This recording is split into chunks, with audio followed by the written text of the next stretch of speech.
Computer. Hello, everyone. I am joined today with 2009 past state president for the Women's Council of Realtors, Florida, Marie Avery-Withers. Thank you so much for being with us today. Oh, thank you for the honor of being interviewed. I'm super excited. So want to just get started. Wanted to give you an opportunity to give a brief introduction about yourself so we can get to know you better. Okay, very good. Well, I'm a wife, mother, grandmother. I was born in Miami, Florida, so I'm an actual Floridian. My father was from Cuba. My mother's from El Salvador, so I do have a Hispanic background. And from what my understanding, and nobody ever said it wasn't true, I was the first Hispanic state president for the Women's Council of Realtors, Florida. And currently we have our second Hispanic state president. I was 1993 realtor, local president for the network chapter at the time. 1994 district vice president, 2009 state president, 2010 regional vice president for national. I'm the current past president advisory chair, and I have been Women's Council Leadership Academy instructor, which I believe right now they call it 360. Yeah. Is that correct? I did that several times. I've been parliamentarian for our local for the last 2 years and have done it many times in the previous years. So I do keep involved because I see a real value with Women's Council. Awesome. I didn't know about the parliamentarian part. I love me some Robert's rules. Absolutely. Let's keep it concise. Love Keep it. going. Right. Absolutely love it. All right. So, as the past state president of Women's Council of Realtors in Florida, what major contributions would you say you made to the organization during your tenure? Well, I actually developed the first chapter planning guide checklist, detailing the tasks for the years, including the deadlines, necessary resources, and the assigned responsibilities of who's supposed to do what when. I believe that's what they now call the playbook. All right. So, Love it. first one to create an Excel spreadsheet and put that out there. I also implemented using the screen to put the names of the candidates on the screen during the election process. I thought that would be an easier way for people, because originally people were just writing the names down, and it just made so much more sense just to put it up there so they could see it.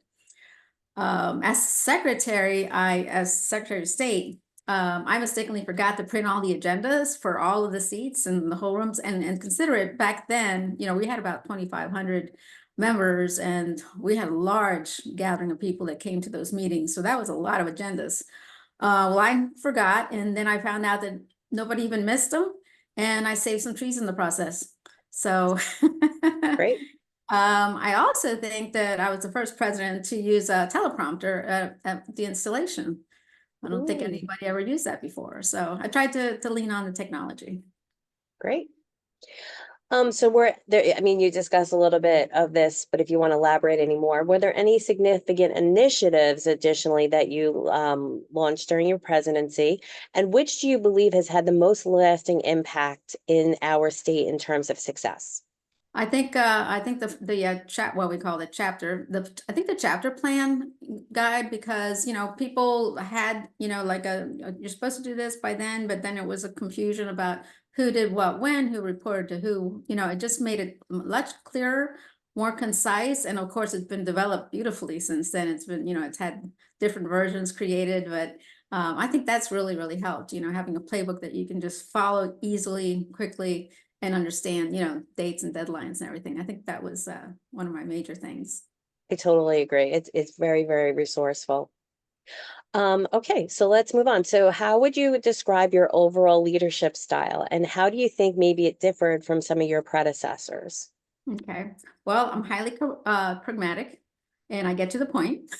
As a result, my meetings were concise and efficient, and I always received positive feedback because they were short and to the point. We didn't have long meetings just talking about anything and everything. We just really focused on what needed to be done.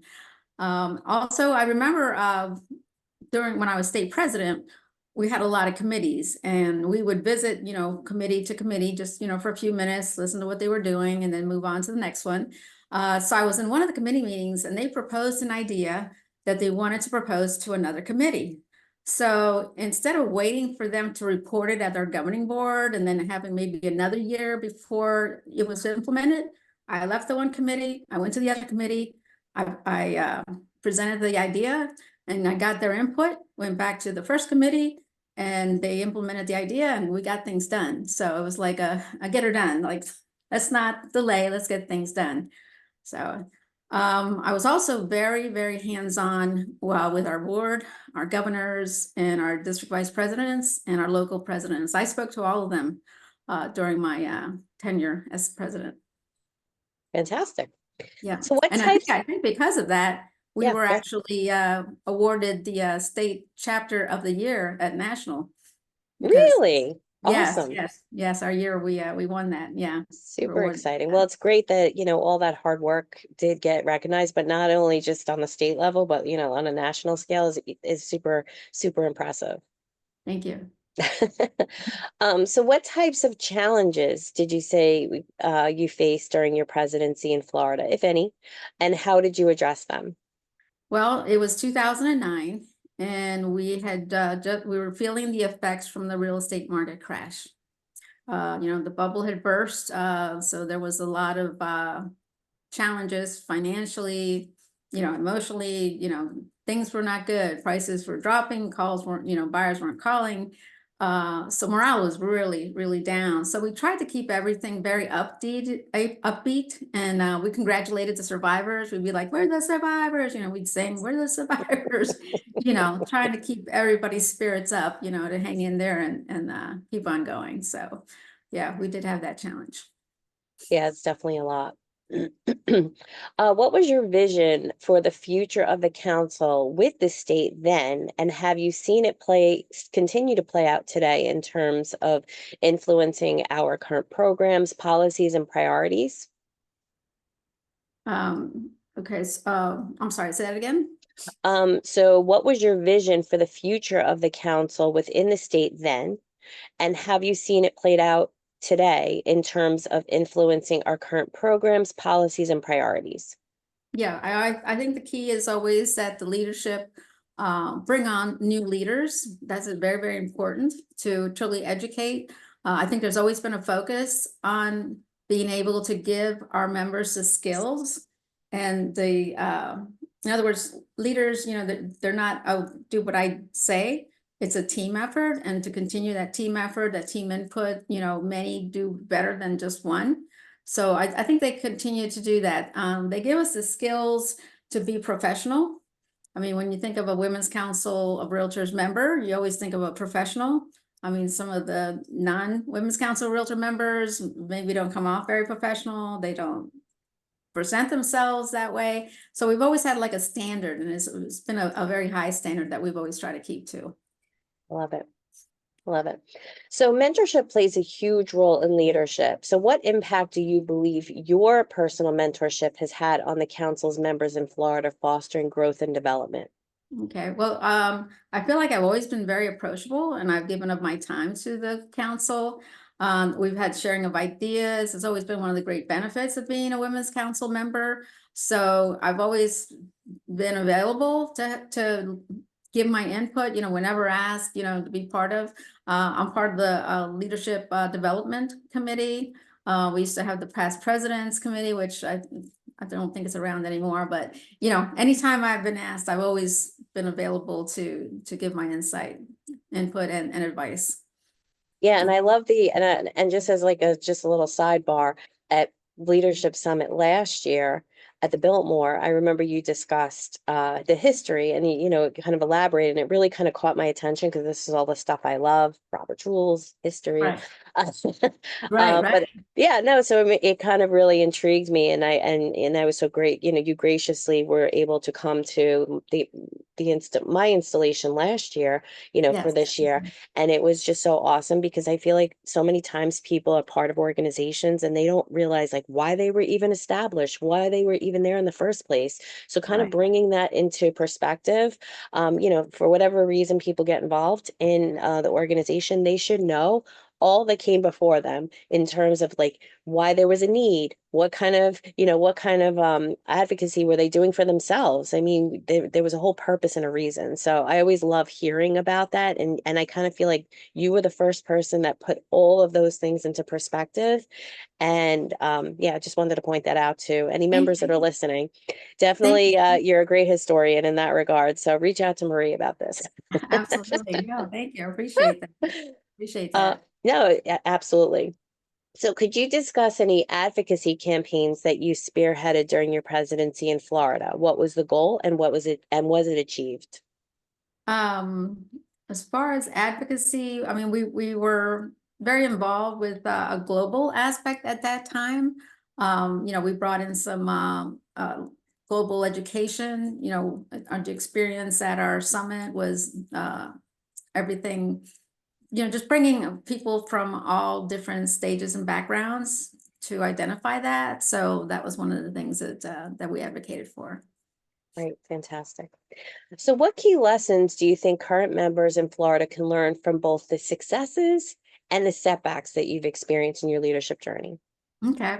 Well, like I said, I'm a parliamentarian, and I not only bring in the Robert's Rules of Order, but I also bring a history of what has worked and not worked in the past. Why repeat previous mistakes? Either at the local or the state level.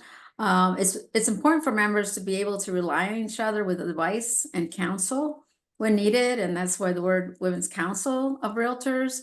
I think it's very important for us to continue to share. And I guess that's one of the reasons that I say so much a part of it, because I was just talking to someone actually today at lunch, and they were talking about an agent that they're familiar with that actually they used. And they said, oh, she's a one-woman real estate office, and she never meets any of the other realtors. She never talks to any of the realtors. She's kind of an island. And by being part of Women's Council, you're not an island. You're part of a large, large group of women that you can rely on, you can talk to, when you're working with them, you know who they are already, they have a level of education. It's very, very, very key aspect. It's so true, and you hear it more and more. And I kind of feel that I don't know if people really realize like what an expansive amount of resources we have out there within the council. So it is Right, super exciting as you kind of go outside of your local network and, state and on a stateless scale or even on a national scale. There's so many people out there willing to help. There's so many resources, so many individuals that just are passionate about the council and want to just continue to pay it forward or spread because it's been done for them. right. So that part of it I absolutely love. And Brenda Gabati, who's from my network, she Yeah, once said to me, she said, Lori, once you make your commitment to the council, you're always making a commitment to the council forever. It's more or less. And right, it's so true, but you see it's so many, the more people that I continue to meet, it's so exciting to be able to feel like, wow, it just continues and keeps the energy going, right. and really love how many great and amazing people I've met through Women's Council. No, it's true. It's true. It's like a family. It is. Everybody's so warm and welcoming, and I've always felt that. I've been a member since 2000, and I have always felt that. And then when we get together at the local or state or national level, it's just a reunion of the family, and we just share every idea with each other. I mean, it's amazing. It's amazing. So true. So how would you say your earlier experiences at the local level within Florida shaped your approach to maybe some of these statewide campaigns as you sat on the state line? Well, one of the things I tell all incoming leaders is that not everyone is going to like you or like the way you do things for whatever personal reasons they have. I tell them to focus on the good, what they're doing. During my leadership on the local level, my goal was to have 100 realtor members, which we did achieve. And but there was one person, one realtor that didn't like the way I did things and was very vocal about it. I had 99 members rooting for me, and yet as a human, we focus on that one person. So I try to prepare the leaders, and I try to warn them ahead of time. This is possibly going to happen, probably going to happen. Mhm. So be ready for it and focus on the good. Don't focus on the bad. Focus on the good, because you are making strides with the council and improving people's lives. So true. So, looking back over your journey from the local involvement to state leadership, what key lessons, again, you kind of touched on some of this in the previous question, but what additional key lessons would you say current members can learn or glean from your experiences? Okay, well, I remember sitting at in the audience at a state installation. And I remember looking out at the leaders on the stage and just being in awe of them, of course. But I thought to myself, you know what? I want to be one of them. I can aspire to be one of them. And I would say to current members, you can be anything you make your mind up to be. You can achieve it. If I could do it, then everybody could do Yeah, it. that's true. So, you know, that was very, very inspirational. Just, you know, think about what you want to achieve and go for it. That's what I would say. So true. It really is so true. And a lot of people will even say sometimes they don't see it within themselves. So it just takes that little tap on the shoulder. And it, again, kind of touching on once you start branching out and like connecting with people and people start seeing something in you. And even if they see that you're not maybe willing to come to the forefront on certain tasks, people, I feel like in Women's Council, they're always constantly looking and watching and kind of encouraging others to get involved or like have people speak when they know that maybe public speaking is just the worst thing in the world for them, but kind of strategically bringing people to kind of like the forefront, I guess is the best word. And then you start seeing more of, once people start believing in themselves or seeing that in themselves, then they start to kind of resonate with it more. But then to like what you're saying, like expand it on a bigger level, because once you see what's out there and what opportunities there potentially are, then you can, like you're saying, you could be whatever you want. You could do whatever you want, get involved with whatever you want, in what you want, because that Right. part of it's so important to have that goal and the focus. Well, when I first started in Women's Council, our motto was the task is to ask. We always said that, and I still use that. The task is to ask. You know, someone may not think that they can do something or be part of something, but you could call them and you ask them, you know, the majority of the time they're going to say, oh, yeah, you know, you see things in them that they don't see in themselves. And you can say, hey, you might be really good for helping you with this committee, or, you know, you're so social, you should be on the membership. You know, you see things in people and the task is ask them. And they love to. They may never volunteer on their own, but if you ask them, they love to do it and they give their all for it. It's amazing, you know, how people grow. You know, you see something and you ask them and people grow. So I love that motto. The task is to ask. And I Yeah. every time as a parliamentarian, I always say that at the local network. Remember, the task is to ask, you know. That's how you create future leaders, you know. People that never maybe see themselves in that role can grow into that role. I agree. I could not agree more. And like I said, I've spoken to so many people that say that that was really what started their leadership journey, or that's what really started them, even becoming a member. Maybe they Right. came to an event, they were a non-member, and then someone, one conversation led into the next, and before you know it, then they were a president or, what have you. So it really is so important. So, as we kind of come to a close on all of our questions today, I wanted to ask you, are there any sage words of wisdom that if I knew then what I know now type of moments would you like to share with members? Well, and I saw this the other day and it kind of captured my attention was great leaders don't create followers, they inspire more leaders.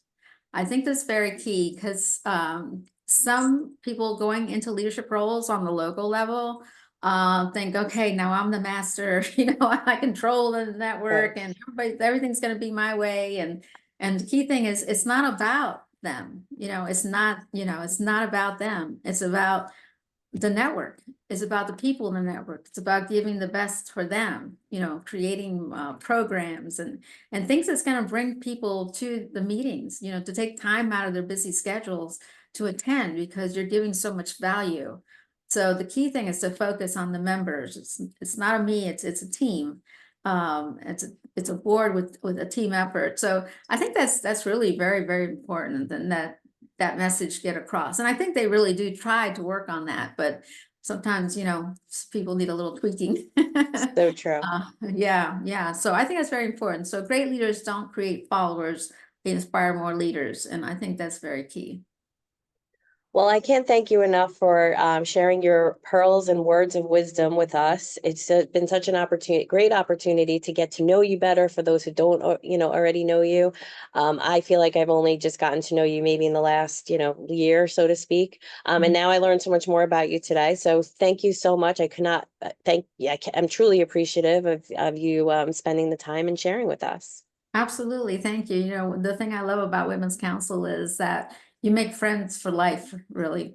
The members are wonderful. And it's great to know each other. And realtors are sometimes, oh, why would I be with another realtor? They're my competitor. I don't want to have anything to do with them.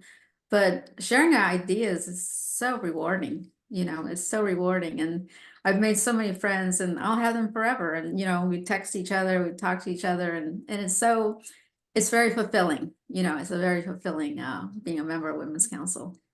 Could not agree more. Well, thank you so much and enjoy the rest of your day. You too. Thank you. Okay, Thank you thank for you.